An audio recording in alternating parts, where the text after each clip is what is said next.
అందం, అసలు ఇంటి సంతోషం అంతా వాళ్ళ మీద ఆధారపడి ఉందండి. నేనేమి ఇందులో పొగడాలని నేను ఈ మాట అంటలేదు. అసలు ఈ లోకంలో సంతోషమే స్త్రీతో ఉంది. ఇల్లాలు లేని ఇల్లు ఎందుకు పనికి వస్తుంది?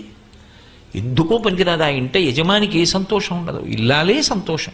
ఆమె ఎంతకాలం ఉంటుందో అంతకాలమే ఆయన జీవితం. ఆమె వెళ్ళిపోయిందా, ఏముందా ఇంటికి వెళ్ళడానికి? ఎవరు పిలిచి అన్నం పెట్టేవాళ్ళు ఎవరు? మీరు బడలిపోయారా అని అడిగేవాళ్ళు ఎవరు?